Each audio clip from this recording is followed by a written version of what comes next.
strategi baru ataupun kebutuhan masyarakat. Tapi sebelum memulai usaha tersebut, perlu dilakukan sebuah studi kelayakan, yang mana apakah ide tersebut layak secara pasar, keuangan, hukum, maupun teknisnya. Selain yang saya bicarakan di atas, kita bisa menggunakan suatu analisis SWOT. Apakah itu? Yang pertama itu ada kekuatan, kelemahan, peluang, ataupun ancaman. Setelah kita melakukan analisis ataupun teknis-teknis yang saya bilang di atas, kita bisa bangun strategi pemasaran yang tepat. Nah, apa sih itu pemasaran? Pemasaran adalah suatu jembatan antara produk dan konsumen. Nah, dalam membangun strategi pemasaran itu, kita bisa menggunakan yang namanya strategi STP. Apakah STP itu? STP itu selain kita membangun strategi dalam pemasaran, kita juga bisa mengelola keuangan bisnis kita. Tanpa keuangan yang sehat, bisnis pun cepat tumbuh.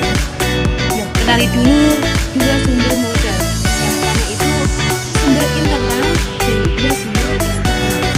Sumber modal ini itu bisa berupa dari modal pribadi ataupun apa yang ditahan.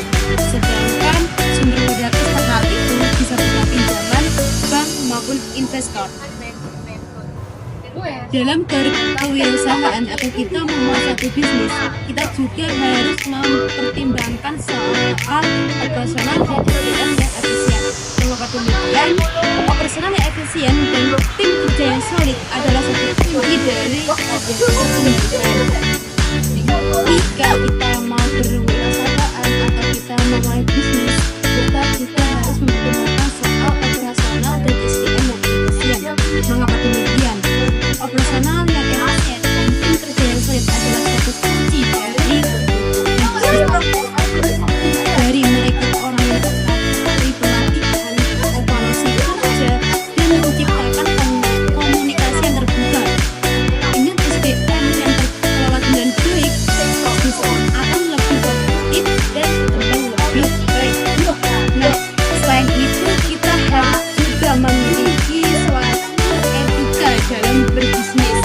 Kewirausahaan yang modern seperti saat ini, kita harus bertanggung jawab, seperti menerapkan etika bisnis yang jujur, adil, dan bertanggung jawab, serta menjalankan tanggung jawab sosial seperti peduli pada lingkungan dan masyarakat. Apa dampak dari usaha kita, limbah kita yang kita buat dari usaha tersebut.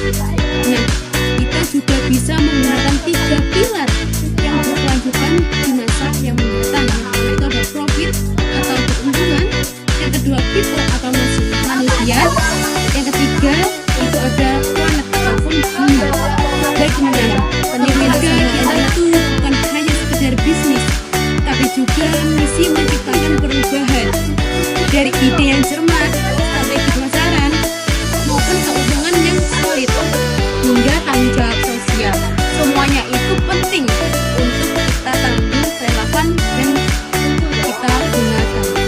Jadi, ayo jadikan kewirausahaan itu yang inovatif, etis, dan peduli pada masa depan.